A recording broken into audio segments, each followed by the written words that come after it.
गोरखपुर के विकास पर कोरोना ने लगाया ब्रेक। अब हो सकता है बड़ा नुकसान, जाने कैसे। पूरी दुनिया के लिए मुसीबत बन चुके कोरोना वायरस ने केवल आम जनजीवन ठप कर दिया है, बल्कि शहर के विकास की गति पर भी ब्रेक लगा दिया है। कालेसर से जंगल कौड़िया 4 लेन का निर्माण भी ठप पड़ा हुआ है। इस 4 लेन का लोकार्पण 31 मार्च को ही होना था, लेकिन ऐसा नहीं हो पाया है। मोहद्दीपुर से जंगल कौड़िया 4 लेन का निर्माण भी रुक गया है। जो फंड विकास को गति देने में लगानी थी, वह इस कोरोना जैसे महामारी से निपटने में लग जा रहा है।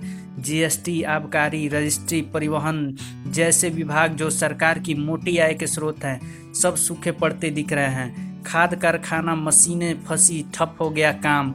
खाद कारखाने का काम तेजी से चल रहा था कि 88% काम भी पूरा हो गया था। 14 मार्च को उर्वरक मंत्रालय की संयुक्त सचिव गुरविंद सिद्धू और कारखाने का निर्माण करा रहे HURL के निदेशक अरुण कुमार गुप्ता ने स्विच यार्ड का लोकार्पण करने के साथ ही काम तेजी लाने का निर्देश दिया था।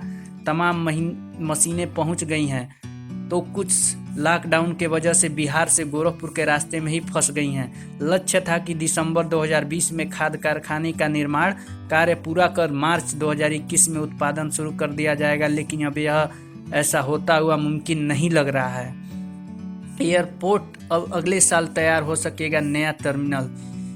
गोरखपुर से विमान सेवाओं में विस्तार को देखते हुए 26 करोड़ की लागत से 350 यात्रियों की क्षमता वाले नए टर्मिनल के निर्माण के लिए टेंडर प्रक्रिया अंतिम चरण में थी।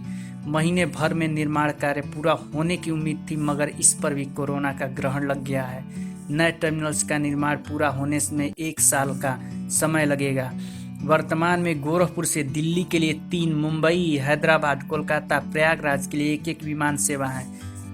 चिड़ियाघर बनने में 1 महीने की लग सकती है देरी तय। चिड़ियाघर के निर्माण पर भी असर साफ देखा जा सकता है। इसका काम अप्रैल में मई में पूरा होना था, लेकिन अभी कामकाज पूरी तरह से ठप है। अगर समय से लॉकडाउन खत्म हुआ और सब कुछ ठीक रहा तो जून तक काम शुरू हो पाएगा। राजकीय निर्माण निगम के परियोजना प्रबंधक DB सिंह का कहना है कि कोरोना की वजह से काम बंद है। इससे निर्धारित समय सीमा का बिगड़ना तय है। चिड़ियाघर के निर्माण में अभी तक कुल 213 करोड़ रुपए अभी तक खर्च हो चुके हैं। शासन से 42 करोड़ रुपए और मुक्त होने का इंतजार था। कोरोना के वजह से फंड जारी नहीं हो सका। एम्स का भी कामकाज बंद। एम्स के 750 बेड के अस्पताल और प्रशासनिक भवन का निर्माण कार्य भी बंद है। बड़ी संख्या में मजदूर चले गए हैं, कुछ मजदूर बचे हैं। यदि 3 मई को लॉकडाउन खत्म हुआ तो भी तेज गति से निर्माण कार्य नहीं शुरू हो सकेगा, क्योंकि मजदूरों को जुटाने में समय लगेगा। उम्मीद जताई जा रही थी कि 2021 में काम पूरा हो जाएगा, लेकिन अब और ज़्यादा समय लगना तय है। एम्स प्रशासन का कहना है कि निर्माण कार्य तेजी से चल रहा था। कोरोना की वजह से काम रुक गया है। जब तक लॉकडाउन हटता नहीं है और सरकार की ओर से कोई गाइडलाइंस आती नहीं, जारी होती, तब तक निर्माण कार्य नहीं शुरू कराया जाएगा। लिंक एक्सप्रेसवे बनने की रफ्तार भी हो सकती है धीमी। लिंक एक्सप्रेसवे के शुरू होने के पहले ही इसकी रफ्तार थम गई है। एक्सप्रेसवे को 2022 तक बनाने कर तैयार करने का लक्ष्य था। उत्तर प्रदेश एक्सप्रेसवे औद्योगिक विकास प्राधिकरण ने मार्च में ही इसकी आधारशिला रखने की योजना बनाई, जो फंस गई। नगर निगम भवन के निर्माण में भी देरी तय। लॉकडाउन की वजह से नगर निगम सदन के निर्माण में भी देरी संभव है। कार्यदायी संस्था C&DS ने इसके निर्माण के लिए पिछले महीने टेक्निकल बीड निकाली थी।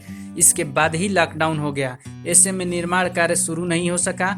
इस भवन को 2022 में पूरा करने का लक्ष्य था, लेकिन